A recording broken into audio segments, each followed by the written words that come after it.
육회상쾌통쾌 정치 토크쇼 정치인싸 인사해주세요. 네, 안녕하세요. 서영주입니다. 안녕하세요. 박성태입니다. 네, 안녕하세요. 윤희석입니다. 네, 안녕하세요. 이기인입니다. 네, 저는 진행을 맡은 아나운서 이정민입니다. 광고 듣고 시작하겠습니다.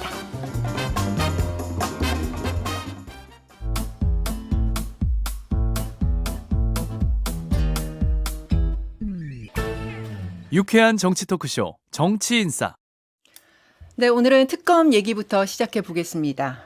특검 제도가 도입된 이후에 현역 의원으로는 처음으로 구속됐습니다. 바로 권성동 의원 얘긴데요. 통일교로부터 1억 원을 수수한 혐의로 구속이 됐습니다. 근데 이 현금 다발이 절반씩, 그러니까 5천만 원씩 두 덩이로 나눠져서 전달이 됐는데, 한 덩이에 한자로 왕자가 자수가 새겨졌다. 이게 특검 측으로부터 나온 얘기인데, 저희가 또 왕자 하면 기시감이 있지 않습니까? 이거 어떻게 들어야 됩니까? 근데 그게 별 관련은 없어 보여요. 솔직히 그 뭐 왕자라는 게 네. 뭐 그분들만 쓴 한자는 아니고 시점이 너무 멀어요. 그리고 네. 예, 그 손바닥에 있었던 그 왕자의 시점, 그리고 그때 그렇게 이슈가 있었는데 이건 1월 얘기잖아요. 네. 예, 근데 시점이 뭐 그렇게 상관이 그렇게 멀지 않은데. 제 얘기는 뭐냐면 그 왕으로 문제가 됐잖아요 이미. 네. 됐는데 그걸 알고도 뭐 연관성이 있어서 또 거기다 왕자 모르겠습니다. 뭐 개연성은 개연성은 있겠지만 예. 잘 상상이 안 되네요 저는. 그래요. 그러니까 그렇지 않아도 특검은 지금 이게 대선 자금과 연결해서 수사를 확장하고 있는 상황에서 이게 정황 증거가 하나 더 더해진 거다, 이렇게 또 해석이 되던데요. 그렇게 되는 것 같아요. 그러니까 그 돈은 정확히 당시에 22년 1월 5일 날 윤영호 본부장이 만난 다음에 작지만 후보님을 위해서 요긴하게 써달라라고 했거든요. 그러니까 그 왕자로 새겨진 건 권성동 의원에게 가는 건 아니겠죠. 그리고 앞서 왕으로 그렇게 논란이 되는 것도 왕자 쓸까? 근데 돈 받는 걸 뭐 사진 찍고 V 찍을 건 아니잖아요. 네. 몰래 주고받는 거여서 이분 왕자 좋아하는구나. 그래서 왕자 써서 윤석열 당시 후보에게 보냈다고 보는 게 타당한 거죠. 자, 권성동 의원이 그럼 배달을 했냐? 그거는 이제 따져봐야 될 문제고. 근데 당시에 윤영호 본부장이 그 다음에 동석했던 세계일보 부회장 등에게 보낸 문자를 보면 Y에게 보고를 했다, 그 자리에서 말이 나오잖아요. 네. 그러면 그 돈도 보고를 하고 쓰시라고 전해졌을 가능성, 그러니까 배달 사고가 없었을 가능성도 전 있다고 봐요. 네. 그러니까 수신자 이름을 명확하게 적기보다 암묵적으로 우리가 왕자를 쓰면 누군가를 지칭한다, 이렇게 통용되고 있는 것 아닌가, 뭐 추측이 난무합니다. 그게 이제 왕자를 날림으로 써가지고 5천만 원이니까 발을경찰 써가지고 날림으로 쓴 건지, 아니면 진짜 왕인 건지는 우리가 사진을 실제 확인하지 않았으니까 아직 모르는 거죠. 근데 취재를 해보니까 통일교회에서 왕이라는 개념은 네. 만왕의 왕을 뜻하는 사람은 돌아가신 이제 문선명 총재를 얘기하는 거고, 지금 뭐 평화의 왕을 뜻하는 건 한학작 총재라는 거예요. 그러니까 그 왕은 아무래도 이 돈이 돌아가는 것은 그 두 총재한테 얘기하는 것은 아니겠죠. 그러니까 특검은 아무래도 대선 후보 토론회 때 손에 왕자를 썼으니까 이 돈이 혹시 윤석열 후보에게 가려고 했었던 것은 아니냐, 이렇게 지금 의심하고 있는 거거든요. 그러니까 왕자 하나 때문에 대선 자금으로 쓸 수 있다, 쓰였겠다라고 추측을 하기는 좀 어렵지만 퍼즐을 맞춰가는 그런 과정이다. 문자도 뭐 후보를 위해서 써달라고 얘기했고, 또 윤 전 본부장도 뭐 다른 언론사의 인터뷰에서 메인은 권성동 의원이 아니다라고 발언한 만큼 이런 퍼즐을 맞춰가는 과정이다, 이렇게 말씀드릴 수 있겠습니다. 그러니까 이제 배달료가 5천만 원이었다 그거예요. 배달료가. 이제 왕자는 이제 우리가 차지하고, 근데 상당히 괜찮은 장사다. 근데 사실 1억이라는 게 이제 어느 정도 현재 증언과 증거가 특정이 돼서 1억이지, 사실 그 윤영호 전 본부장이 얘기한 거는 지금 이 부분은 후보를 위해서 약속하지만 좀 써달라라는 것이고, 비서실장이나 그 내부의 문자로 확인된 것은 통일교가 예를 들면은 한학자가 보수를 선택했다, 그리고 표수, 그다음에 조직, 재정 지원, 이 세 가지를 하겠다 약속했어요. 통일교가 재정 지원 1억 하려고 끝냈을까요? 저는 그 부분에 있어서는 이 1억의 단초를 가지고 가는 거고, 이거는 딱 절반입니다. 배달료 5천만 원. 왕자는 사실상 그 당시에 국민의힘의 후보자였던 윤석열 후보에게 전달해달라고 했던 돈이 거의 저는 합리적으로 맞다고 봐요. 그러니까 윤석열 후보가 당내 경선에서 왕자를 새긴 게 21년 10월 정도부터 한 4차례 썼어요. 그래서 난리가 났죠. 왜 손바닥에 왕자를 쓰고 왔냐. 그것도 한 번이 아니라 몇 차례 썼고. 그러니까 한학자 총재나 통일교에서도 그 왕자를 이니셜로 해서 전달을 보낸 거죠. 그래서 예. 저는 사실 이 왕자를 보면서 참 씁쓸한 게 지난 윤석열 정부에 남는 건 그 이상한 종교들이에요. 통일교, 신천지, 건진, 뭐 등등등. 그 다음에 뭐 주술. 그래서 참 안타깝다. 이 왕자가 별거는 아닌 것 같아도 사실상 윤석열 전 대통령에게 이게 전달이 됐다면 이걸 단초로 해서 대선 작업으로 들어갈 수 있는 문이 될 수 있겠다. 좀 그렇게 생각합니다. 한학자 이거 총재 예. 신뢰를 쌓는 수준이라고 나중에 주변인들에게 윤영호 본부장이 얘기했잖아요. 계약금이에요. 딜을 하냐. 그리고 나중에 윤영호 본부장이 그 세계일보 부회장에게 그 원래는 나중에가 아니고 전이죠. 그러니까 22년 1월 5일 날 여의도 중식당 만나기 전에 일주일 전 1월 29일 날 권성동 의원과 만났다는 거 아닙니까? 그 만난 내용을 세계일보 부회장에게 쭉 전하는데 앞서 서영주 선생님이 말한 대로 우리가 권성동 의원이랑 딜을 하는 거예요. 우리는 평화, 재정과 조직을 지원할 수 있다. 너희들은 뭘 해줄 수 있냐? 자, 우리가 요구하는 거는 푸른 집, 청와대죠 당시로 청와대의 보좌관, 스텝, 그 다음에 당의 포션 요구했잖아요. 이 딜이 됐다라고 봐야 되는 거죠. 딜, 오케이, 계약금 5천만 원짜리 묶음 관봉권 2개, 묶음 2개. 하나는 파란 한지, 하나는 빨간 한지에 싸서 파란 한지는 왕자 새겨서 이거는 계약이 성사되는 과정인 거를 명확히 보여주고 있다. 실제로 실행이 되잖아요. 캄보디아와 아프리카의 ODA를 원래 통일교가 요구한 대로 윤석열 당시 대통령이 무항 막 늘립니다. 막 그냥. 그래서 이건 딜이 성사됐다고 보는 게 맞는 것 같아요. 네, 어쨌든 특검이 그런 시각을 갖고 수사를 확대하고 있다.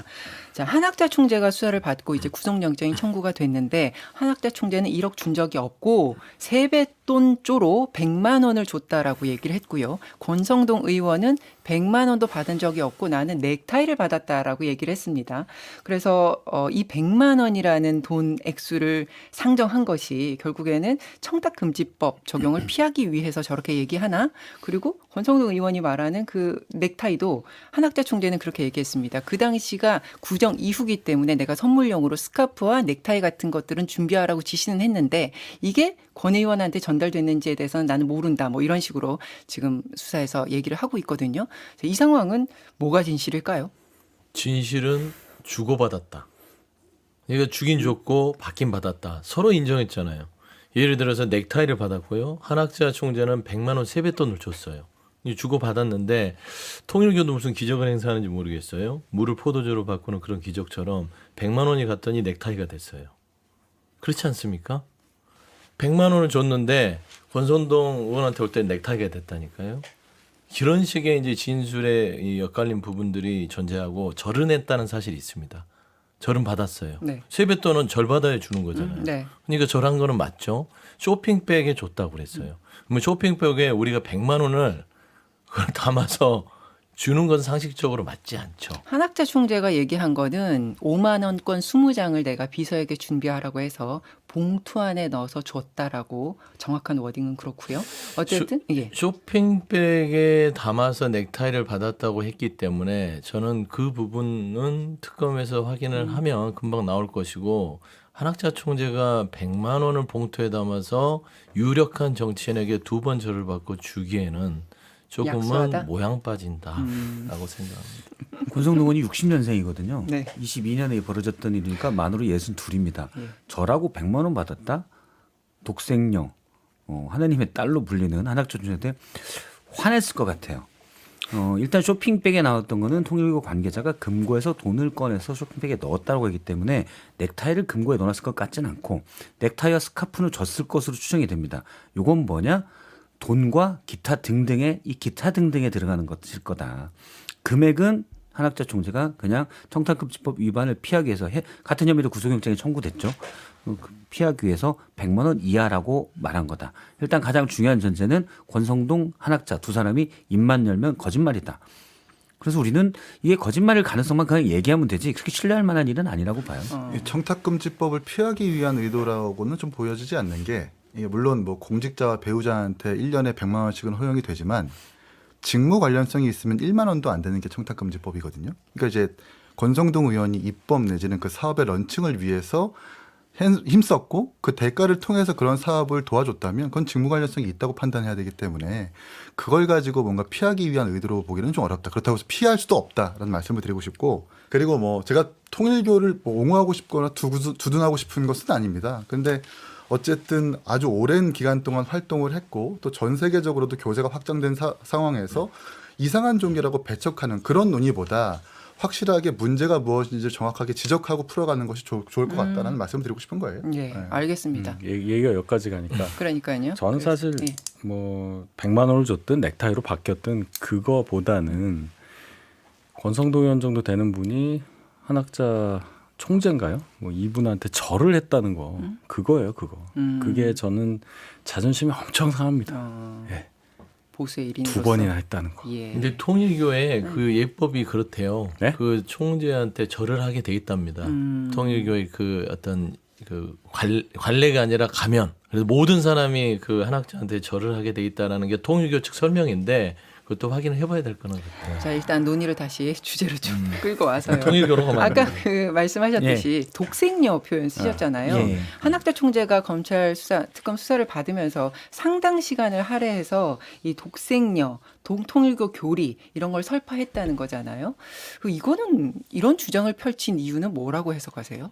통일교로서는 특히 한학자 총재로서는 구속이 되거나 그럼 상당한 위험에 빠질 수가 있어요. 원래 문선면 총재가 통일교를 만들었고 문선면 총재가 사후에 원래 아들이 7남인가 8남인가 있었는데 그 아들이 내부 권력 다툼에서 밀리고 그러면 대체하는 한학자 총재를 내세웠거든요. 그러니까 한학자 총재가 사실은 통일교에 완전히 휘어잡는 그런 스타일은 아니었던 것 같아요. 밑에서 오히려 다른 세력을 견제하기 위해서 이렇게 모신 그런 캐릭터로 저는 이해를 하는데 예. 근데 구속이 된다? 하나님의 딸인데 청탁금지법, 정치자금법 위반 혐의로 구속이 된다? 그러면 통일교 전체가 구심점에서 흔들릴 거라는 생각을 할 것 같아요. 저는 뭐 통일교 아는 사람이 없지만 네. 제가 생각컨대는 오히려 종교 내에서 한학자 총재의 지위가 위험할 수 있다. 그래서 검찰 앞에서도 검사 앞에서도 너희들도 내 가르침을 받아라. 우리의 통일교의 가르침을 받는 사람이 대통령이 된다. 나는 독생녀다. 이 모습이 바깥으로 나가야 일단 통일교 내에서 지위가 구속이 되든 어쨌든 그 종교 집단 내에서의 지위를 보존하려는 전략이 아닌가? 저는 이건 누군가 조언했을 거라고 봐요. 지금 82세 구속영장이 청구됐고 월요일인가요? 네. 22일입니다. 예, 월요일에 구속영장 실질 심사가 열리는데 구속영장 발부될까요? 이게 이분한테만 청구한 게 아니라 2인자라고 불리는 비서실장까지 같이 청구가 돼 있죠. 네. 그래서 들어보니 그럼 한 명만 그 발부가 되고 한 명은 발부 안 되고 이러기가 어렵다고 하더라고요. 혐의가 같고 그 2인자에 대해서는 발부 가능성을 높게 보죠. 근데 우리가 사람이 들어가니까 총재는 안 되는 거 아니야 이렇게 보는데 좀 이쪽 수사에 정통한 분 말씀을 들어보니 이거 굉장히 영장을 잘 친 거다 이런 설명을 제가 들었습니다. 네. 결론은 한학자 총재도 구속영장 발부를 피하기가 어려워 보인다. 지금으로서는 그렇게 생각합니다. 저도 같은 의견이에요. 예. 그 구속영장 발부를 좀 고령이라는 이유, 그다음에 어떤 그 병치료를 이유로 좀 불구속 상태 수사를 받겠다고 요청을 할 것 같아요. 근데 이게 구속영장이라는 게 이 구속을 하면 필요성과 상당성을 따지는데 고령도 이 고려 대상이 됩니다. 고령 나이가 많은 것도. 근데 한학자 총재의 지위를 생각했을 때 일단 특검에서 모든 혐의를 부인하고 독생녀라는 말만 되풀이하면서 본인들의 교인을 향한 메시지만 했고 수사 협조를 안 했단 네. 말이에요. 그래서 영장이 청구된 것이고 두 번째는 그가 불구속 상태에서 수사를 받았을 때 그가 통일교 내에서 갖고 있는 장악력 그리고 증거인멸을 할 수 있을 만한 영향력 이런 것들이 지대하죠. 그렇기 때문에 도주 우려는 고령이라서 없다 치더라도 증거인멸의 농후가 상당해서 저는 한학자 총재가 이 구속영장 발부를 피할 수 없을 것 같다. 물론 그러면 비서실장도 당연히 따라서 한 묶음으로 발부되지 않을까 싶습니다. 네. 김건희 특검팀이 그래서 이 통일 교인들이 과연 국민의힘 전당대회에 어느 정도 영향력을 미친 것인가를 확인하기 위해서 국민의힘 당원 명단을 확보했지 않습니까? 그래서 통일교 교인 명단과 대조를 했더니 11만 명 정도가 중복이 되는 것으로 추정이 된다라고 밝혔습니다.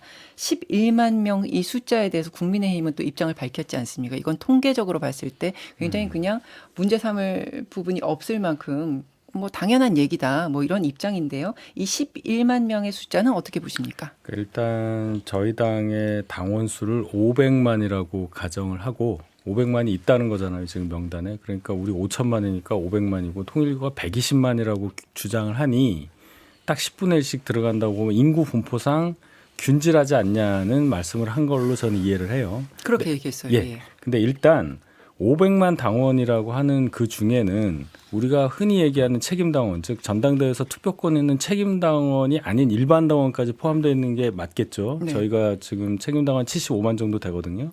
그럼 400만 넘는 사람은 뭐냐? 일반 당원인 경우가 있고 또 명단이 제대로 정리가 안 돼서 관리가 안 돼서 실제는 뭐 아니거나 아니면 뭐 사망했거나 뭐 이런 분들도 있을 가능성이 커요. 그러니까 500만 전체에 대한 명단을 이렇게 좀 어느 정도 확실한지 저희도 그걸 알아야 하는 거고, 두 번째는 그 11만이 그러면 제일 중요한 건 투표권이 있는 책임당원하고 겹쳐야 된다는 문제가 있잖아요. 아니면 아무 문제가 없잖아요. 네. 솔직히 얘기해서. 그러면 75만 중에 그럼 11만이 있는 건지 아닌지 여부는 지금 모르는 거잖아요. 거기에다가 집단적으로 그럼 통일교에서 예를 들어서 영향력을 행사하기 위해서 입당을 시켰다고 할 때는 시기가 특정이 돼야 돼요. 시기가. 그럼 여기까지 예를 들어 뭐 지금 특검에서 3개의 기간을 나눠서 좀 본다는 거 아니에요? 그 기간 동안에 그럼 몇 명이 들어왔는데 그중에 통일교 신자로 보이는 사람이 몇 명이 들어왔다. 이렇게 발표가 되지 않으면 그 전에는 이 숫자만 갖고는 아무것도 추측을 할 수가 없는 거죠. 그렇죠. 예, 너무 섣부른 예. 판단들을 하고 계신다. 특검이 그 압수한 당원 명부에서 주민등록번호와 계좌번호는 못 가져갔다라는 거잖아요. 네. 그렇죠? 그러면 그 제가 기억하기로는 국민의힘 입당원서에 종교를 쓰는 날은 없을 거고, 맞아요. 예. 그리고 주소 내지는 핸드폰 번호인데 아마 그 개인 정보도 못 가져갔다면 단지 이름이 같은 사람들이 11만 명인 건지 정말 명부를 정확하게 대조해서 그 당원 명부와 똑같은 건지는 아직 밝혀지지 않았으니까 그 판단은 좀 아직은 유보해야 될 때인 것 같아요. 근데 송원석 원내대표가 어떤 얘기를 했냐면 통계상으로 문제가 없다. 그 정도는 겹칠 수 있다라고 얘기를 했는데 이건 정부적으로 상당히 좀 뒤처지는 발언이라고 생각을 합니다. 그러니까 이 핵심은 전당대회에 개입하기 위해서 당원 명부를 통해서 개입시키고 당원 가입시켰다라는 거거든요. 핵심이. 그러면 원내대표는 의도가 불순하게 개입시켰고 가입시켰으니까 진실이 확인이 된다면 영구 제명시키겠다는 말이 나와줘야 되는 건데 마치 아무런 문제가 없다는 식으로 얘기하는 것은 그런 당원 개입조차 그 통일교의 그런 불순한 의도조차 받아들이는 건가? 이렇게 우리가 이해할 수 있기 때문에 이거는 국민의힘에서 좀 잘못 대응하고 있다. 이런 말씀드리고 싶어요. 근데 사실, 예, 예. 말씀하세요. 그 송원석 원내대표가 기재부 차관 출신이거든요. 네. 통계는 잘 모르시는 것 같아요. 통계청 사람들이 들으면 혀를 찰 일입니다. 그냥 단순해서 인구 대비 국민의힘 당원이 몇 퍼센트니 통일교 교인이 몇 명이니까 그중에 몇 퍼센트가 타당하지 않냐. 요 얘기거든요. 그러면 예를 들어서 우리가 뻔히 알고 있지만 호남에서 10%로 비율로 국민의힘 당원이 나오냐? 안 나오잖아요. 똑같은 겁니다. 우리가 여론조사를 할 때 연령별 그다음에 성별 지역별로 다 셀을 만들어 가지고 인구 센서스 표본에 맞게 조사를 합니다. 그것으로 얘기한 것과 그냥 통일교라는 하나의 집단인데 10% 똑같네. 이거를 이제 전문용어로 성급한 일반화의 오류라고 합니다. 그래서 잘 모르시는 얘기고 물론 어떻게 될지 모르죠. 그러나 이건 그래서 조사를 해봐야 된다. 앞서 윤희석 전 대변인이 말씀하셨듯이 실제 중요한 건 책임당원이고 그러면 이 중에 책임당원이 몇 명인지 물론 주민번호나 계좌번호가 없다면 동일성을 어떻게 확인할지는 모르겠지만 만약 부족하다면 저는 특검에서 추가 압수수색도 필요하다고 봐요. 그리고 국민의힘을 위해서라도 지금 윤영호 본부장의 문자에 의하면 3만여 명이 통일교인들이 조직적으로 개별적이 아닌 조직적으로 가입했다고 보는 게 타당하거든요. 물론 윤영호 본부장이 좀 더 뻥튀기를 했을 수도 있죠. 근데 이 지금 책임당원 75만 중에 3만여 명이 만약 있다? 그건 엄청난 국민의힘으로서도 두고두고 문제가 돼요. 근데 국민의힘은 스스로 이걸 풀 수가 없어요. 왜? 말씀하신 대로 당원 가입할 때 종교를 기입하지 않잖아요. 그렇기 때문에 이거는 특검에서 어떻게든 해서 발라낼 건 발라내야죠. 잠깐 광고 듣고 이어갈게요. 지금 여러분께서는 6회, 상쾌, 통쾌한 정치 토크쇼 정치 인싸를 듣고 계십니다.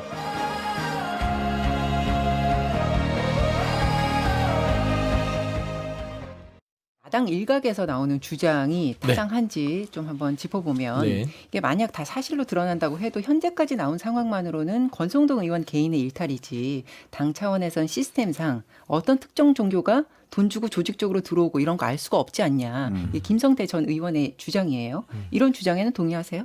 그거는 이제 지금까지는 그런 주장이 가능하겠죠. 근데 특검에서 당원 명부 통일교 이 교인들과 국민의힘 당원들의 일치하는 부분이 11만 명 정도 이름이. 그래서 이제 그 작업을 하겠죠. 기간을 특정하고 지금 윤영호 본부장과 권성동 의원 한학자 총재 이 기간 동안에 거래가 됐을 시점에서 과연 1만에서 3만 명 정도가 있다면 그거는 솔직히 국민의힘에서 더 이상 얘기를 할 수 없는 겁니다. 그거는 아무리 해명을 한다 하더라도 증거가 되는 부분이라서 사실 이거는 미수가 아니라 기수예요. 이미 벌어진 일입니다. 통일교의 당원들을 넣어주고 어떤 거래들을 통일교와 국민의힘의 권선동 의원 같은 아주 친윤의 핵심들이 이를 진행했다. 그리고 이게 윤석열 정부가 들어서 캄보디아 사업부터 많은 부분들이 통일교의 뜻대로 움직여졌다는 것들이 있었으면 이거는 한학자 쪽에서 입장에서는 정교 일치에 대한 부분들을 윤석열 정부가 받아들인 겁니다. 어마어마한 일이에요. 이거는 헌법의 근간을 흔드는 일이기 때문에 국민의힘은 세 가지가 있어요. 반헌법적인 사안들이. 첫 번째가 이 내란을 옹호했던 부분들. 지금 수사 중에 있죠. 추경호 원내대표부터. 두 번째는 그들 본인 내에서 대선 후보를 교체했던 5월 10일에 한밤중에 민주질서를 파괴했던 그 행위가 하나 있습니다. 세 번째는 지금 정교일치 부분들을 본인들의 정치 권력을 이용해 먹으려고 통일교를 끌어줬던 부분. 이 세 가지가 합쳐지면 국민의힘은 굉장히 큰 위기에 처할 수밖에 없어요. 물론 지금까지는 안 바뀌어졌으니까. 뭐 수치적으로 그렇다 하더라도 저는 이게 어느 정도 그 윤영호 본부장의 증언 자체가 통일교 교인과 당원들의 일치로 밝혀진다면 이거는 일파만파 상황이 커질 것 같아요. 그러니까 예. 권성동 대표를 당 대표로 만들기 위해서 당원을 가입시켰다라는 것 아니에요? 그죠? 그거예요. 그거는 근데 잠깐이고. 권성동 당 대표를 나간 적이 있었어요? 아니 그게 아니라 이거 제가 말씀 드려보세요. 안 나갔어요. 근데 그때 당시 2023년 3월달 전당대회를 기억하는데 그때 제가 나갔었거든요. 그때도 통일교가 개입했다라는 의혹이 있어요. 그러면 외부에서 권성동 대표가 아니라 불출마하기로 했으니 그때 당시 김기현 대표였는데 김기현 대표한테 그 표를 찍으라고 했느냐? 혹은 다른 최고위원들까지 그 표를 행사하라고 외부의 지시와 개입이 있었느냐? 이걸 밝혀내는 게 사실 특검의 좀 과제라고 생각을 해요.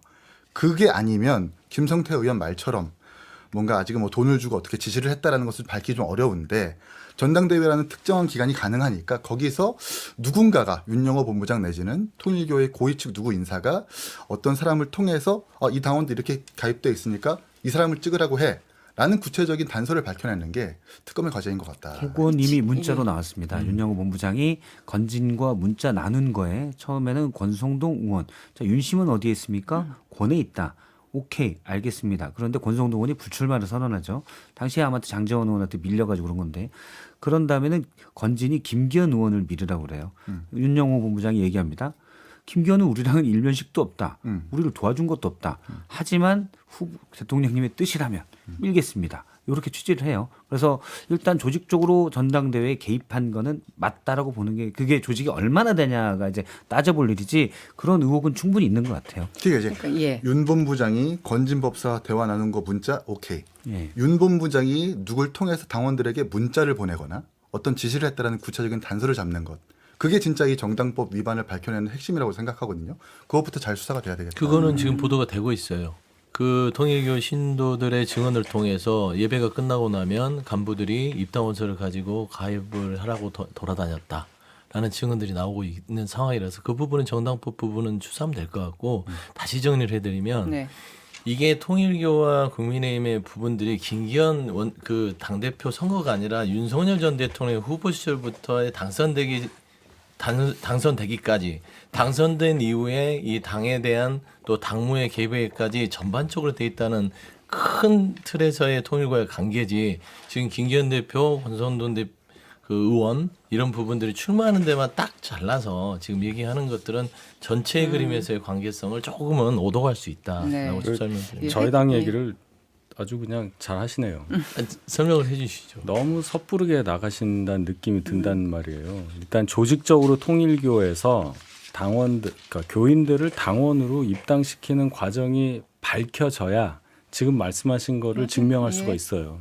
그게 안 되는데 지금 우리끼리 얘기하는 거는 의미가 없다는 말씀을 드리고 통일교에서 이제 3번에 걸쳐서 당원들을 집중적으로 저희 쪽에다가 넣었다라고 의심되는 거 아니에요. 윤 대통령 후보되는 과정, 그다음에 김기현 대표 됐던 그 전당대회 과정, 그다음에 총선 과정 이렇게 3번을 보겠다는 건데 예를 들어서 우리가 뭐 그 기간 또 한 기간 동안에 뭐 5만이 당원이 늘었는데 그 중에 통일교 교인으로 추정되는 분이 얼마가 있다라고 나와도 교단 측에서 강제로 이 사람의 의사에 반해서 가게끔 했다거나 나는 당원되기 싫은데 강제로 나보고 입당하라고 했다는 게 증명되지 않으면 이것들은 다 그냥 우리끼리 하는 얘기에 불과해요. 저도 그런 식으로 당원들이 들어와서 저희 당의 내부 의사결정 과정을 망친다고 하는 그 가정에 대해서 안 그러기를 바라는 사람입니다.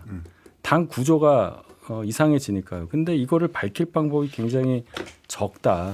이건 이제 수사 역량에 달려 있는 지금 거죠. 당원 명부랑 그러니까, 대조하고 예. 이런 것들은 이제 퍼즐의 한 조각들이다라고 봐요.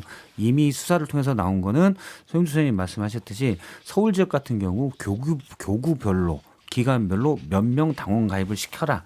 라는 조직적인 움직임이 있다는 게 제보들로 해서 특검이 파악을 해놓은 상황입니다. 각 교회별로 여긴 몇 명, 여긴 몇 명 리스트가 정해져 있어요. 자, 그러면 이런 것들이 실제로 있었느냐를 지금 당원 명부를 가지고 또 맞춰보는 거죠. 그러니까 이것만 가지고 하는 게 아니고 다방면으로 지금 퍼즐을 맞춰가는 과정이라고 봐야 될 것 같아요. 알겠습니다. 그러니까 지금 김건희 특검이 바라보고 있는 큰 골자는 결국에는 통일교라는 이 종교 집단이 윤석열 정부에게 힘을 실어주고 본인 교단들의 어떤 정책에 대한 로비를 해서 그게 성사됐는지 이게 국정농단으로 이어지는 건지 이 부분에 집중해서 보고 있는 과정이다. 이렇게 정리를 하고요.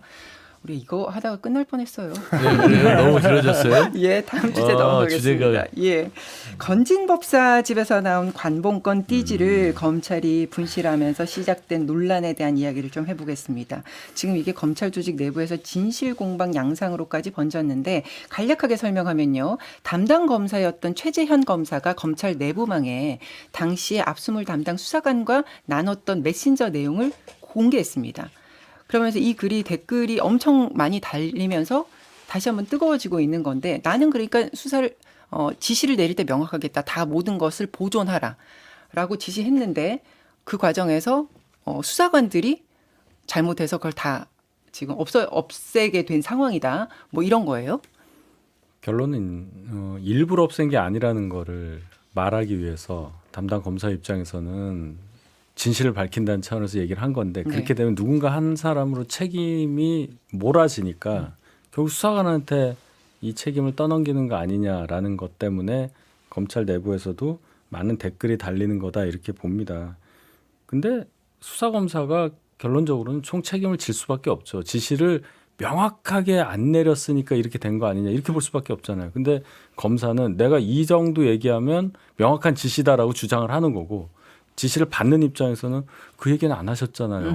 뭐 띠지까지 뭐 괄호 열고 이런 거 없었죠. 이 얘기 하는 겁니다.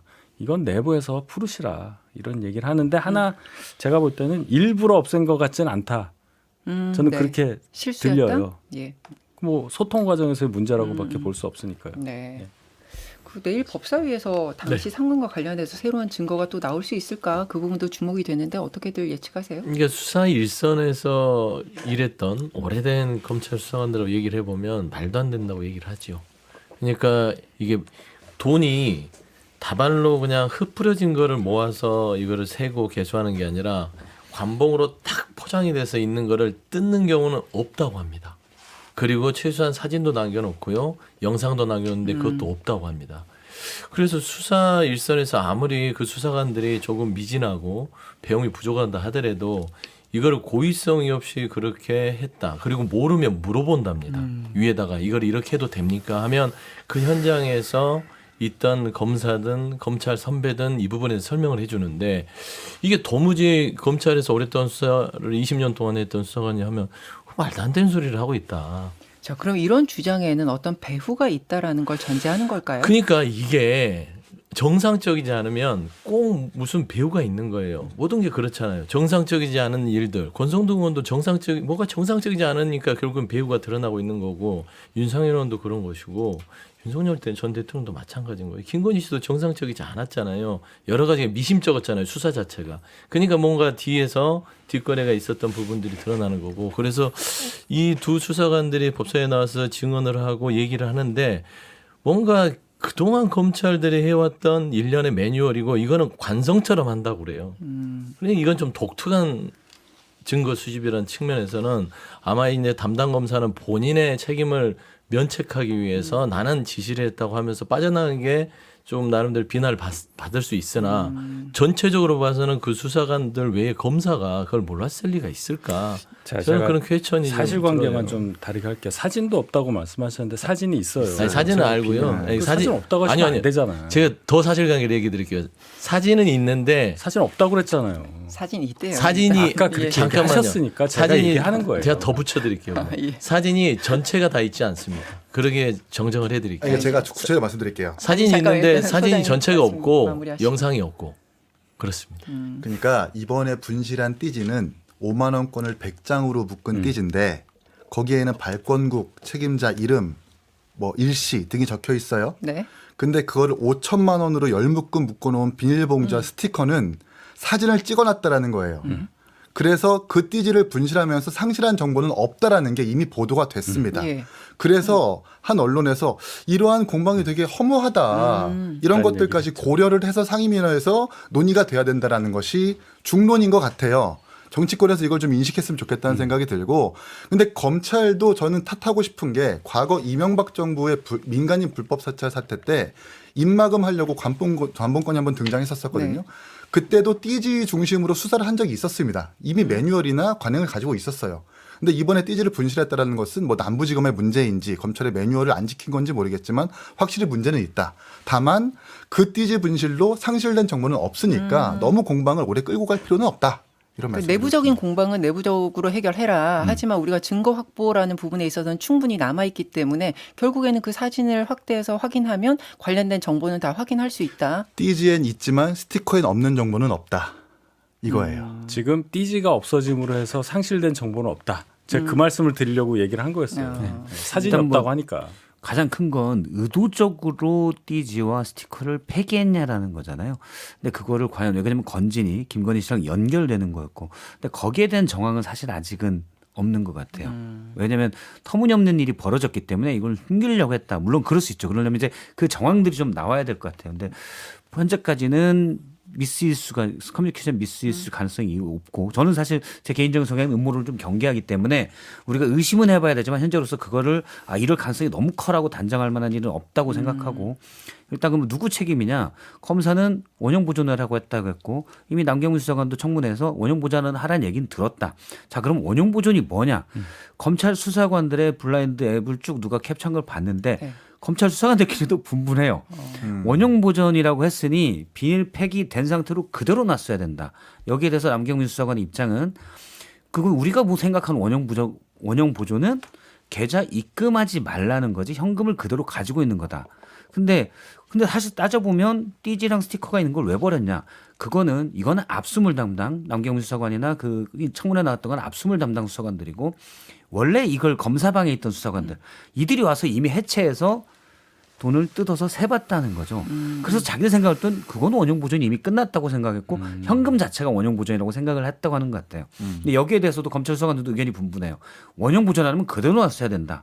또 하나는 이 띠지와 스티커가 중요하면 이거를 압수물 번호를 붙여서 따로 얘기를 했습니다. 지시가 좀 더 구체적이게 됐습니다. 이런 지금 논란이 서로 논박이 좀 벌어지고 있는 것 같아요. 검찰 내부에서도. 네. 그러니까 상황은 지금까지 그렇고 그러면 이걸 누가 자 그럼 첫 번째는 최재형 만약에 제가 이제 그 누군가 의도적으로 폐기했다고 생각하려면 지금 최재형 검사가 1월 초에 그 남경준 수사관과 나는 이거 왜 없어졌어요?라고 나눈 문자가 있잖아요.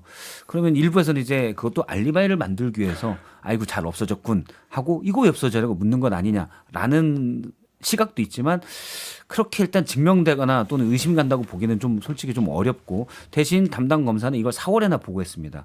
그래서 뒤처리 보고를 안 한 것들에 대한 책임은 져야 되죠. 뭐 그게 법적 책임까지는 모르겠지만 예. 그리고 남수사관도 그럼 압수물 담당이 그 원래 23년 실제 다듬받은 김모 수사관 이분은 이제 23년에 들어간 분인데 이분이 누군가의 지시를 받고 건진의 관복권이 들어올 예정이니 띠지와 스티커를 버려라.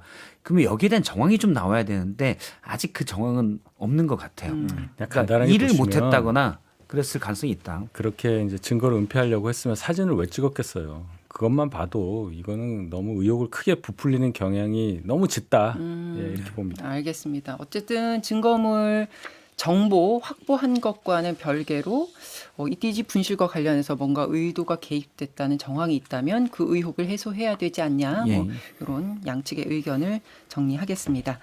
서울 남부구치소에 수감되어 있는 김건희 씨 건강 상태가 계속 좋지 않다고 호소를 했었는데 병원에서 외래 진료를 받는 모습이 MBN 단독인가요? 어쨌든 그런 모습이 구체적으로 포착이 됐습니다. 저혈압이 너무 심하다는 주장이 이제 받아들여져서 외래 진료를 본 것 같은데요. 어떻게 보셨습니까? 뭐 치료를 받은 거죠. 근데 이게 이제 앞으로 웃으면 안 되는 건데. 그 병보석 신청을 하기 위한 그 어떤 일정들을 쌓아가는 것이죠. 그래서 저혈압은 뭐 여기 들어오기 전에도 있었다고 그러고 보통 여성분들이 저혈압을 많이 가지고 있는 것으로 알고 있고 제 주변에도 많이 있어요. 네. 그래서 치료를 받고 있고 그다음에 그 수감 생활을 하면 건강이 좋아질 수는 없을 거는 같아요. 특히나 본인이 저지른 일들이 너무 무지막지하잖아요. 그러다 보면은 그 스트레스로 어떻게 조통 건강도 나빠지지 않을까 싶은데 사실 김건희 씨에 대해서는 제가 조금이라도 일말의 인간적인 그 어떤 동정심이 생기지는 않아요. 지난 그 3년 동안 본인이 그 이 나라와 국민들에게 했던 많은 일들을 생각하면 그 죄값을 제대로 받아야 될 것인데 그냥 그 죄값에 대해서는 특검 수사도 제대로 받지 않고 아프다는 이유만으로 아플 수 있으나 계속해서 병보석 어떻게 해서든지 그 수감 생활에서 벗어나려고 하는 노력들로밖에 보이지 않아서 저는 국민들이 그렇게 곱지 않은 시선으로 볼 것 같아요. 예. 저는 서영주 대변인 말씀에 적극 공감하고요. 근데 전 사실관계만 말씀을 좀 드리면 좀 김건희 여사를 옹호하는 게 아닙니다. 3주 전에 보도된 그 혈압 수치가 35mm 수은이라는 거예요. 35mm 수은, 이게 성인 평균 그 혈압 수치가 120에서 80인데 35mm 수은이라고 하는 것은 뇌와 장기 손상까지 있다라는 전문의 의견이 있습니다. 그래서 아마도 외래 진료를 허가한 것이 아닌가라는 거예요. 그것과 이제 국민적인 감정을 구분해서 봐야 되는데 사실관계는 그렇다는 말씀드립니다. 외래 진료가 필요할 정도라면 그 정확한 걸 몰라서 근데 예. 만약에 특혜나 이런 게 주어졌다면 문제가 따져봐야 될 문제고 근데 필요할 정도라면 외래 진료 필요한 그러니까 구치소가 일반적으로 생각해서 필요한 정도로 해서 판단했다면 받으시라 대신 단죄도 받으면 돼요. 예. 그 김건희 씨를 둘러싼 수사는 계속 속도가 나고 있는데요. 매건 매직 의혹을 받는 김상민 전 검사가 구속됐지 않습니까? 김상민 전 검사가 이원 화백에 1억 원짜리 점으로부터라는 작품을 이제 김건희 씨에게 전달했다는 혐의인데 그거를 이제 본인이 주장하기로는 김진우 씨, 김건희 씨의 오빠에게 부탁을 받아서 그냥 나는 대리로 구매를 해줬다라는 주장을 하고 있지만 구속이 됐습니다. 그런데 이제 그림을 사기 전에 여사의 그림 취향이 뭐냐라고 여사의 지인에게 이제 물어보는 문자를 확보했다. 이게 결정적이었다. 이런 것 같아요. 그렇죠. 대리로 만약에 사줬다면 그걸 물어볼 이유가 없잖아요. 그냥 이 그림 해주세요라고 해서 그냥 그거 갖다 주면 되는데 왜 물어봤을까? 결론은 본인의 의도가 드러난 거잖아요. 제 생각에는 김건희 여사한테 잘 보이기 위해서 이 그림을 사서 전달했다고 봐야 되는데 마음에 안 드는 그림을 사가면 역효과가 날 테니 주변에 물어봤다. 그래서 김건희 여사가 좋아할 만한 그림이 이완 화백의 그림을 좋아하는구나. 그래서 그거를 사서 전달했다. 이렇게 보는 게 자연스럽죠. 이분이 검사를 했으니까 본인도 이런 해명을 하면서도 이게 먹힐까 생각했을 거예요. 저는 이분이 굉장히 문제적 인물이라고 생각합니다.